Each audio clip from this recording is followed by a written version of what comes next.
Jonathan Hartman wasn't your average CEO. Sure, he had the corner office, the fancy suits, and a bank account that most people could only dream of. But what set him apart wasn't just his wealth or success. It was his hands-on approach to running his business. He wasn't the kind of boss who sat behind a desk all day signing papers and attending meetings. No, Jonathan liked to get his hands dirty. He believed that if you wanted to understand how things really worked, you had to roll up your sleeves and dive in. But this time, Jonathan decided to take things to a whole new level. For months, he'd been hearing whispers, rumors about problems, bubbling under the surface of his company. Customers were complaining about poor service. Employees were accused of being rude, lazy, and unhelpful. There were even murmurs of corruption in some branches. Jonathan didn't want to jump to conclusions, though. He needed proof. And so, he came up with a plan. A bold, risky plan that would put him right in the middle of the chaos. He decided to go undercover. Yes, you heard that right. The CEO of one of the biggest banks in the country was going to pretend to be an ordinary employee. It sounded crazy, but Jonathan knew it was the only way to see what was really going on without people putting on a show for him. If he walked into a branch as himself, everyone would be on their best behavior. They'd smile extra wide, answer questions politely, and make sure everything looked perfect. But if he blended in as just another worker, that's when he'd see the truth. To pull it off, Jonathan transformed himself completely. He swapped his tailored suits for something more modest, a plain gray jacket and slacks that screamed entry-level employee. He added a pair of thick-rimmed glasses to change his appearance slightly, and he even practiced walking differently, slouching a little to look less confident. His name tag read James Carter, and he carried a folder full of fake documents to back up his story. By the time he stepped out of his car outside one of his own branches, not even his closest friends would have recognized him. As he approached the building, Jonathan felt a mixenic of excitement and nerves. This was uncharted territory for him. What if someone figured out who he was? What if things got awkward or worse, confrontational? He pushed those thoughts aside and reminded himself why he was doing this. He owed it to his customers, to his employees, and to himself to find out what was really happening inside his company. When he walked through the doors of the branch, the first thing he noticed was the atmosphere, or rather, the lack of it. The place felt cold and unwelcoming, like no one cared whether customers walked in or out. A few people glanced at him briefly before returning to their conversations or scrolling through their phones. No one greeted him, not a single good morning or welcome. It was strange because technically this was his bank. Shouldn't people be proud to work here? The regional manager finally appeared, looking harried and distracted. Without much of an introduction, she handed Jonathan a clipboard and told him to follow a teller named Lisa for the day. "You'll shadow her," the manager said briskly. "Try not to get in the way." Jonathan nodded, keeping his expression neutral. Inside, he was seething. Was this how new employees were treated? Like they were invisible? He filed that thought away for later and followed Lisa to her station. As the morning wore on, Jonathan started noticing patterns. Little things at first, but they added up quickly. Lisa barely acknowledged him, mumbling instructions without making eye contact. When a customer approached her counter, she sighed loudly before reluctantly helping them. Another teller openly complained about having to deal with difficult clients, rolling her eyes whenever someone asked too many questions. It was clear that these employees weren't happy, and neither were the customers. One man waited nearly 20 minutes just to deposit a check, only to be told he needed additional identification that he hadn't brought with him. Instead of offering solutions, the teller simply shrugged and sent him away. Another woman tried to close her account, but was met with resistance from a banker who insisted she fill out form after form, each more confusing than the last. Watching all of this unfold, Jonathan felt a growing sense of unease. This wasn't just bad management. It was a fundamental breakdown in basic human decency. These were real people, customers who trusted his bank with their hard-earned money, and yet they were being treated like nuisances. How had things gotten so bad? By lunchtime, Jonathan's head was spinning. He hadn't expected perfection, but he also hadn't anticipated such blatant disregard for professionalism and respect. Still, he reminded himself that he needed to stay patient. He had to gather more evidence before jumping to conclusions. Little did he know the worst was yet to come, and it would happen far sooner than he imagined.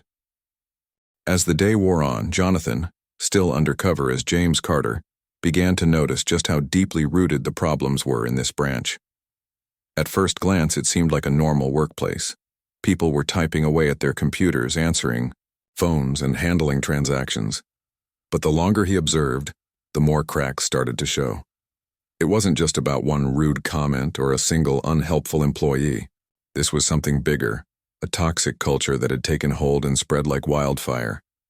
The lunch break came and went, but the energy in the room didn't improve. If anything, it got worse. The employees returned from their break looking even less enthusiastic than before.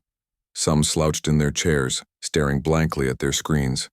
Others huddled in small groups, whispering and laughing quietly while ignoring the growing line of customers waiting for assistance. No one seemed particularly interested in doing their job well, or at all.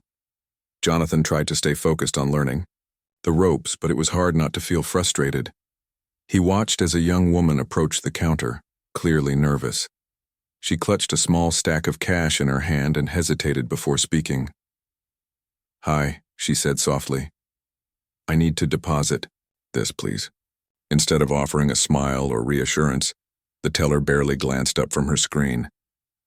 "Fill out this slip first," she muttered, sliding a piece of paper across the counter without making eye contact. The woman blinked, confused. Where do I write my account number?" she asked. The teller sighed loudly, as if the question itself was an inconvenience. "It's right there," she snapped, pointing vaguely at the form. "Just read it." The woman flushed red and quickly turned away, fumbling with the pen. Jonathan winced. Even though he was pretending to be new here, he couldn't help but step forward. "Excuse me," he said gently. "Do you mind if I explain how to fill this out? It can be tricky the first time." The teller shot him a glare so sharp it could cut glass. "We're not running a tutoring center here," she hissed under her breath. "Let her figure it out herself." Jonathan froze, stunned by the venom in her voice. Before he could respond, another employee chimed in. "Yeah, James," they said sarcastically. "You're not exactly setting a great example. Maybe focus on your own work instead of trying to play hero." The words stung, but Jonathan forced himself to nod and step back. He reminded himself that he was undercover, that he couldn't afford to blow his cover over something like this. Still, the exchange left a sour taste in his mouth. These people weren't just indifferent. They were actively hostile toward anyone who dared to suggest they could improve. Things only got worse as the afternoon dragged on. Another customer walked in, a middle-aged man wearing a worn jacket and holding a crumpled receipt. His face was pale, and he looked visibly stressed. "Hi," he began, his voice trembling slightly. "I think there's been a mistake with my account. I was charged twice for a withdrawal yesterday." The banker assigned to assist him barely looked up. "Did you check your statement?" she asked flatly, already sounding annoyed. "Yes, I did," the man replied. "That's why I'm here. Look, it's $500. That's a lot of money for me." The banker rolled her eyes dramatically. "Sir, we don't make mistakes," she said dismissively. "If it's showing up twice, maybe you spent it somewhere else and forgot." Her tone dripped with condescension, like she was talking to a child rather than an adult. The man's face reddened with embarrassment. "No, I didn't," he insisted. "I know what I spent. Something's wrong with your system." At this point, the banker leaned back in her chair, crossing her arms. "Well, unless you can prove otherwise, there's nothing we can do," she said coldly. "Next." The man stood there for a moment, speechless. Then, shaking his head, he muttered something under his breath and stormed out of the bank. Jonathan felt a pang of anger deep in his chest. How could someone treat a customer like that? This wasn't just poor service. It was cruelty disguised as professionalism. But the worst part wasn't even the way they treated customers. It was the way they treated each other. As Jonathan continued to shadow Lisa, he noticed that the staff operated in cliques almost like high school students. There were clear hierarchies, and newer employees were constantly belittled or ignored. When one young man made a minor error entering data, a senior employee immediately pounced on him. "What's wrong with you?" the older worker barked.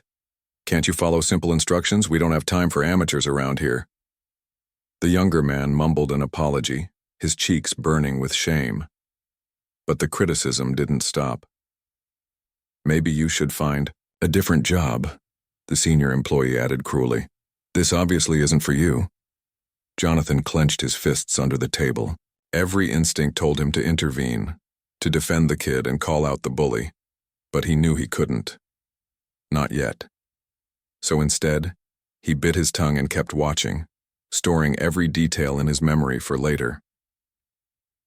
By late afternoon, the tension in the air was palpable. Customers grew increasingly frustrated as wait times stretched longer and tempers flared. One elderly woman burst into tears when no one helped her navigate her online banking login.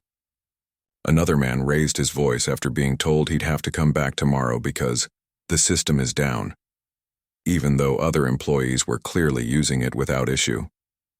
Through it all, the staff remained aloof, acting as if none of it was their problem. Jonathan couldn't shake the feeling that this branch wasn't just mismanaged, it was broken. And the more he saw, the angrier he became. This wasn't just about profits or efficiency. It was about basic human decency. These employees were supposed to represent his company, to embody its values and mission. Instead, they were treating people, both customers and co-workers, with disdain and disrespect. And then, just when he thought things couldn't get any worse, everything came to a head. A frazzled-looking man stormed into the bank, waving a printed transaction record in the air. "This is unacceptable," he shouted. "You charge me $200 extra and no one will fix it." The head teller, who had been quietly sipping coffee until now, stood up abruptly. "Sir, calm down," she said sharply. "We're not magicians. If you can't provide proof, there's nothing we can do." "I am providing proof," the man yelled, slamming the paper onto the counter. "Are you going to help me or am I wasting my time?" For a split second, the entire room went silent. Then chaos erupted. The head teller called for security, accusing the man of causing a disturbance. Voices rose, and the argument escalated, until two burly guards appeared and escorted the man out of the building. Jonathan watched the scene unfold in disbelief. Was this really how his company handled conflicts? With force and intimidation, rather than empathy and solutions? He couldn't stay quiet anymore. As the guards dragged the man away, Jonathan stepped forward, his heart pounding. "Wait," he called out, his voice firm. "You can't treat someone like that." All eyes turned to him. The head teller glared, her lips curling into a sneer. "Who do you think you are?" she demanded. "You're just some newbie here, stay out of it." Before Jonathan could respond, someone shoved him roughly against the wall. The shove came out of nowhere. One moment Jonathan was standing there trying to speak up for a customer who'd been treated unfairly. The next he found himself slammed against the wall, his back hitting the surface with a dull thud. For a split second, everything seemed to freeze.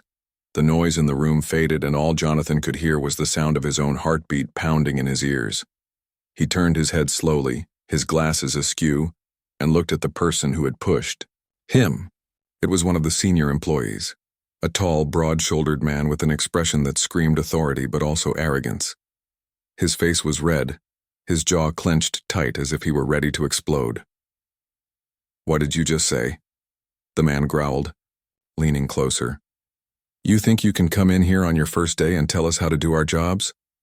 Jonathan's mind raced. This wasn't part of the plan. He hadn't expected things to escalate this quickly or this violently. But now, pinned against the wall, he realized he had two choices: stay silent and let this slide or stand his ground. And staying silent wasn't an option. "I said," Jonathan replied, his voice steady despite the adrenaline coursing through him. "You don't treat people like that. Not customers, not coworkers, not anyone." The room fell eerily quiet. Everyone stopped what they were doing and stared. Some looked shocked, Others seemed amused, as if they were watching a scene from a movie. The senior employee didn't move, though. Instead, he leaned in even closer, his breath hot on Jonathan's face.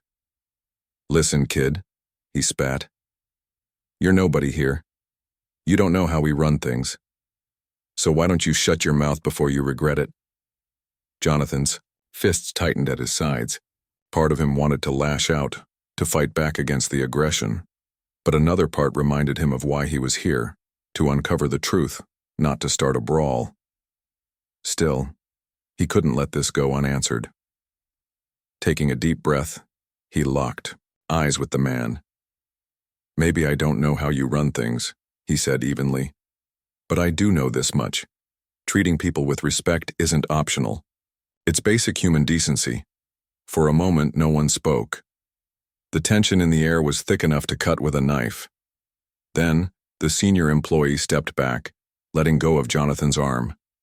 But instead of walking away, he smirked, glancing around the room as if seeking approval from his peers. "Well, maybe you should have thought about that before sticking your nose where it doesn't belong," he said loudly, earning a few chuckles from nearby employees. Jonathan straightened his posture, adjusting his glasses as he tried to regain his composure. His heart was still racing, but he refused to let them see him shaken. Instead, he scanned the faces around him, searching for any sign of support, or at least acknowledgement of what had just happened. There was none. Most of the staff avoided eye contact altogether, while others whispered behind their hands, clearly entertained by the spectacle. It was then that something clicked inside Jonathan. This wasn't just about one bad apple. This wasn't just about one rude comment or one aggressive act.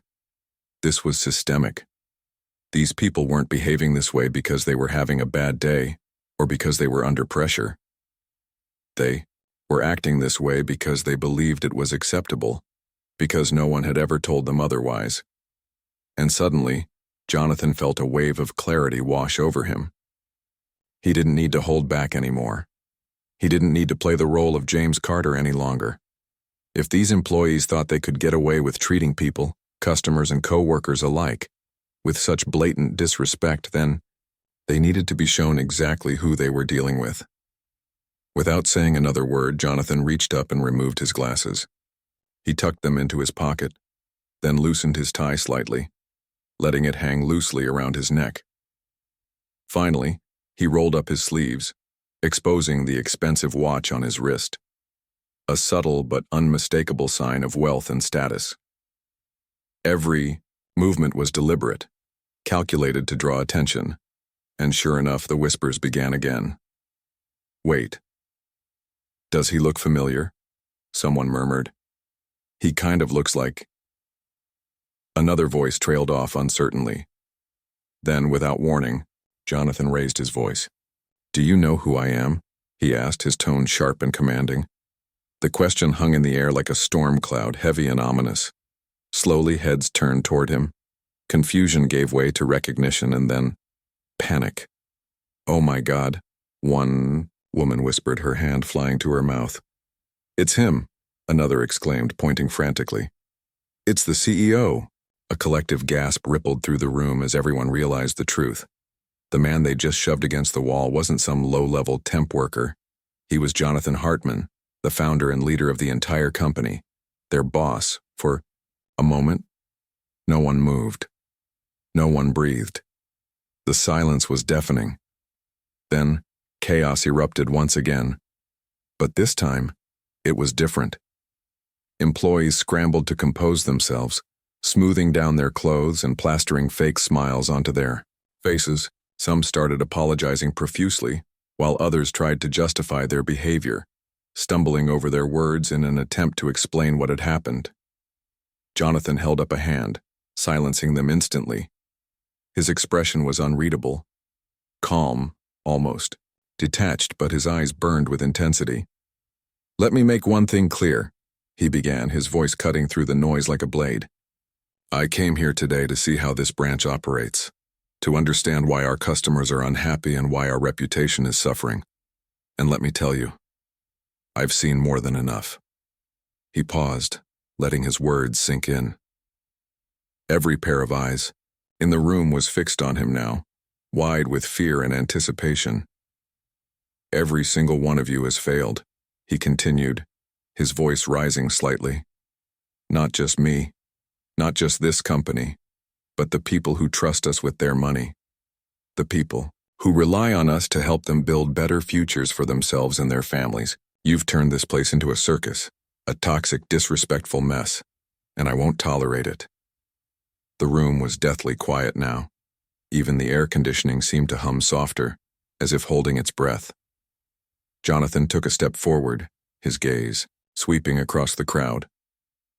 "Some of you might think this is just a job," he said, his tone hardening. "But it's not. This is a responsibility, a privilege. And if you can't handle that, if you can't treat people with dignity and respect, then you don't belong here."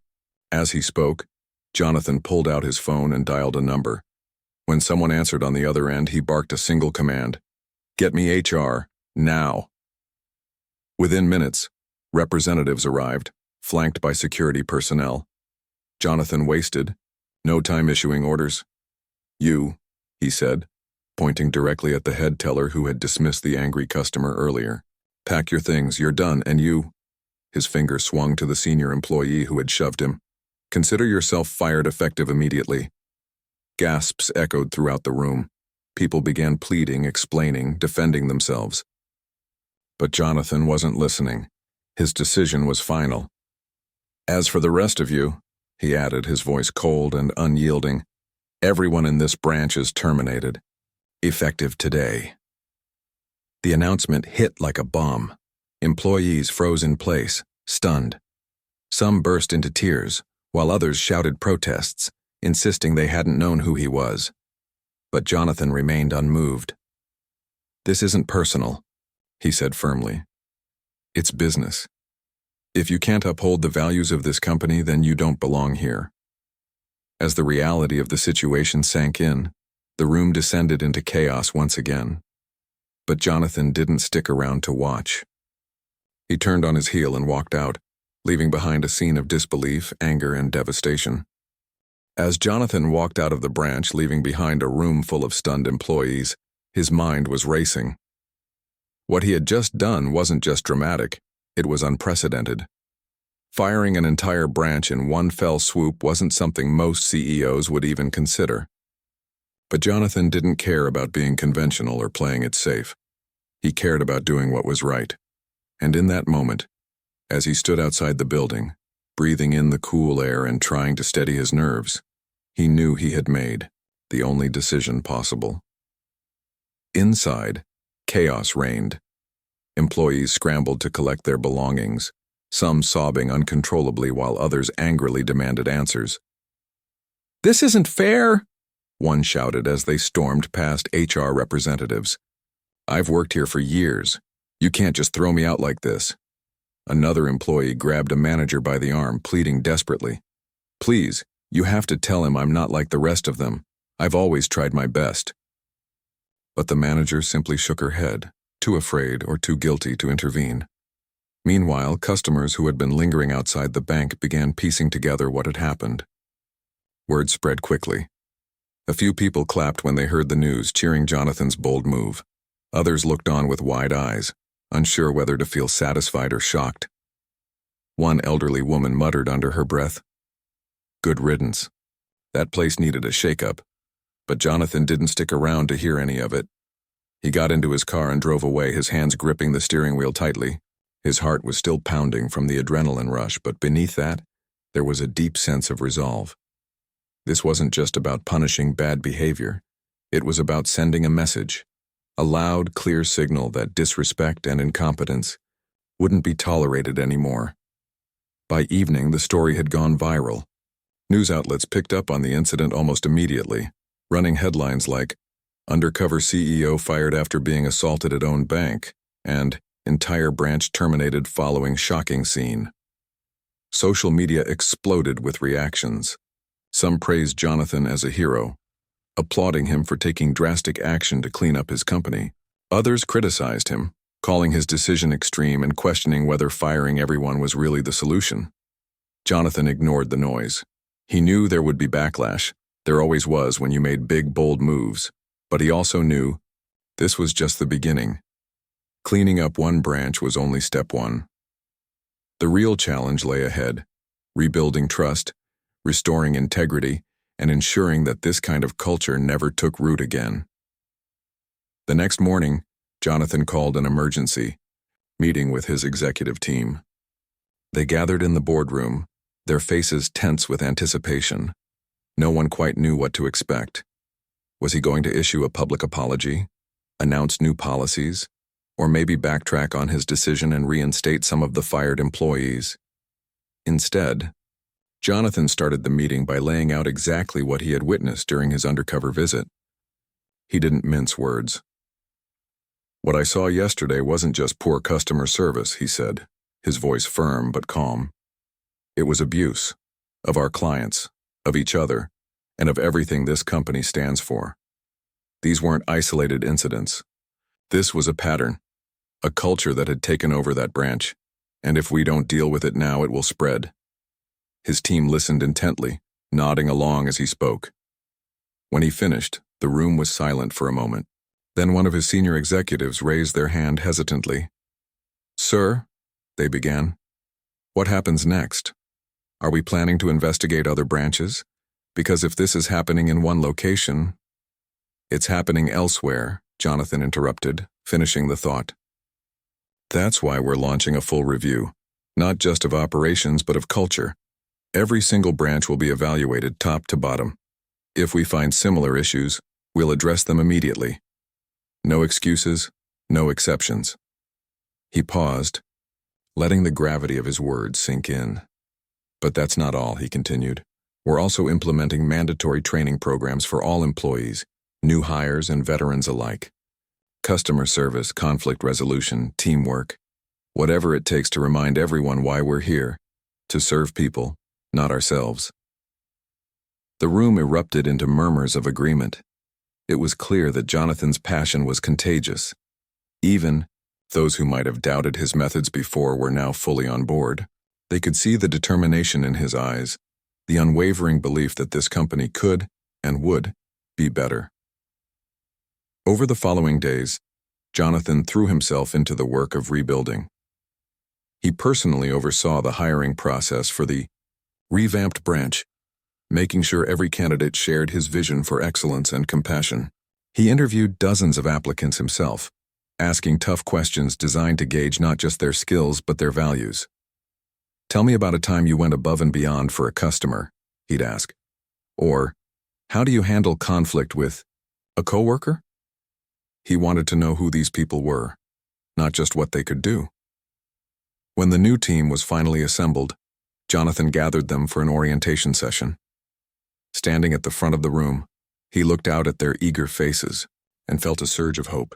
"Welcome," he said warmly.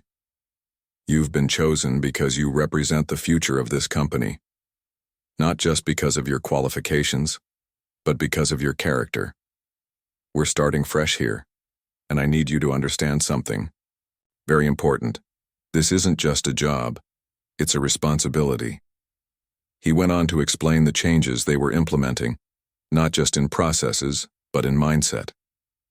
"From now on," he said, "we operate with 3 core principles: respect, empathy, and accountability.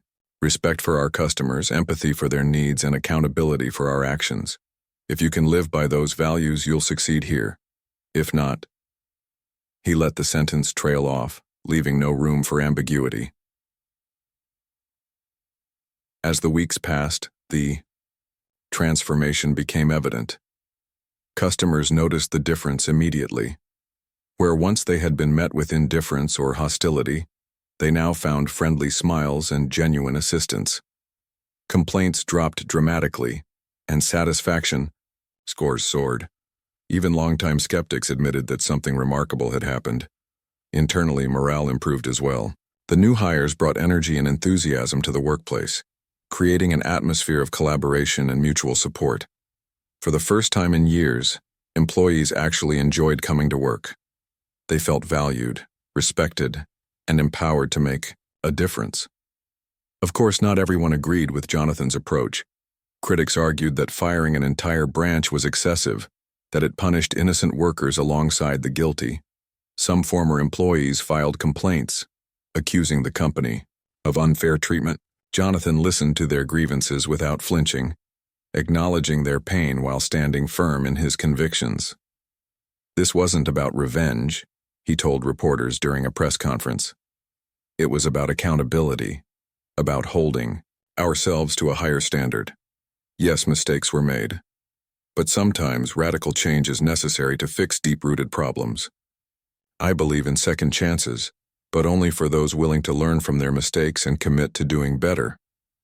By the end of the year, the turnaround was undeniable.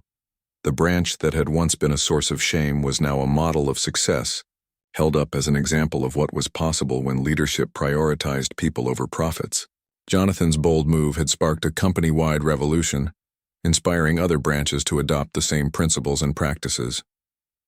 Looking back, Jonathan knew it hadn't been easy. There had been sleepless nights, difficult conversations, and moments of doubt. But through it all, he had stayed true to his vision. Because in the end, it wasn't about numbers or titles or accolades. It was about people. And as long as he kept that at the center of everything he did, he knew the company and its customers would thrive. The days following Jonathan's dramatic decision were a whirlwind. News of the mass firing spread like wildfire, and it seemed everyone had an opinion. Some hailed him as a hero, a bold leader willing to take drastic measures to fix what was broken. Others criticized him, accusing him of being too harsh or impulsive. Social media lit up with debates, memes, and heated arguments. But through it all, Jonathan stayed focused on one thing: rebuilding. He knew that firing the entire branch wasn't enough. It was just the first step in a much larger process. If he wanted to truly transform his company, he had to address the root causes of the problem: the toxic culture, the lack of accountability, and the disconnect between employees and customers. This wasn't just about punishing bad behavior. It was about creating an environment where good behavior could flourish. Jonathan started by holding town hall meetings across the country. He visited dozens of branches, sitting down with employees at every level: tellers, managers, assistants, even janitors. His goal was simple: listen. He wanted to hear their stories, their frustrations, and their ideas for improvement. At first, many were hesitant to speak openly. After all, this was the same man who had fired an entire branch without blinking. What if they said the wrong thing? But Jonathan didn't come in with a clipboard or a list of demands. Instead, he showed up as himself. No suits, no entourage, just a notebook and a genuine desire to understand. "I'm not here to judge you," he told them during one meeting. "I'm here to learn. Tell me what's working, tell me what's not. Be honest. I can handle it." Slowly but surely, people began opening up. One teller admitted she felt pressured to upsell products to customers even when she knew they didn't need them.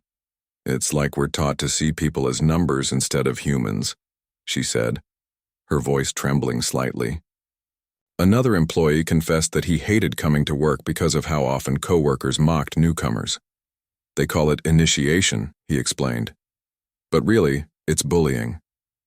These conversations weren't easy to hear, but Jonathan listened intently, taking notes and asking follow-up questions. He didn't interrupt or defend the company's policies. Instead, he nodded, thanked them for sharing, and promised to make changes based on their feedback. By the end of each session, the room buzzed with cautious optimism. For the first time in years, employees felt heard and valued. With the insights he gathered, Jonathan rolled out a series of sweeping reforms. First, he revamped the training program for new hires. Gone were the dry lectures and endless paperwork. In their place came interactive workshops designed to foster empathy and communication skills. New employees participated in role-playing exercises where they practiced handling difficult customer interactions, resolving conflicts with coworkers, and thinking critically about ethical dilemmas.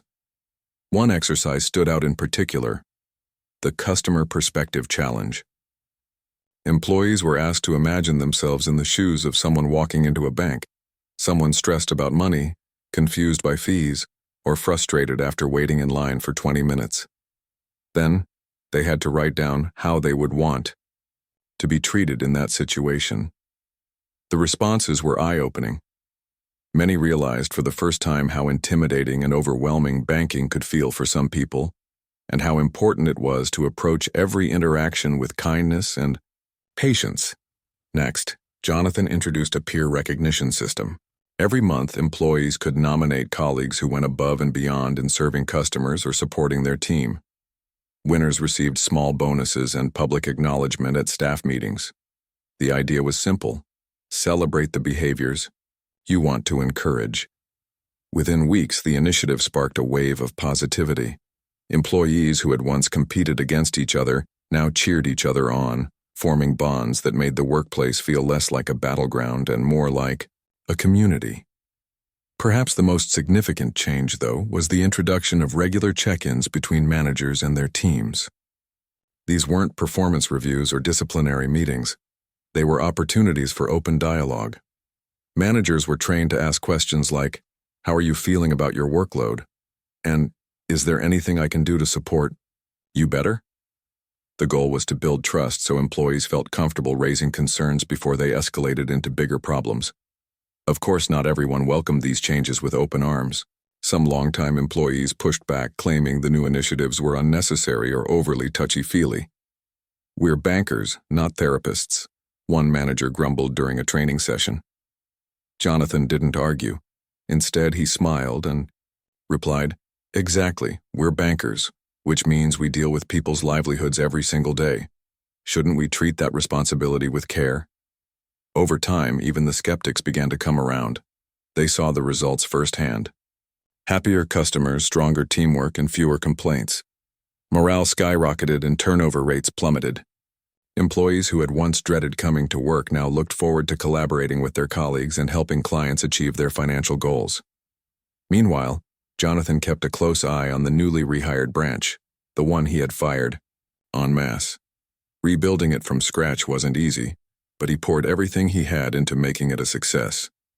He handpicked the new team himself, prioritizing candidates who demonstrated empathy, integrity, and a willingness to grow. Once they were onboarded, he visited regularly, checking in on their progress and offering guidance whenever needed.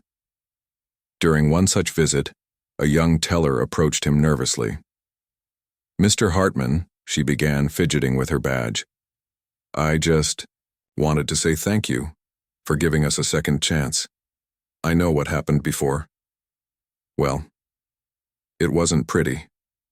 But I promise you, we're doing our best to make things right." Jonathan smiled warmly. "Thank you," he replied, "for showing up every day and proving that change is possible. You guys are setting the standard for the rest of the company. Don't ever forget that."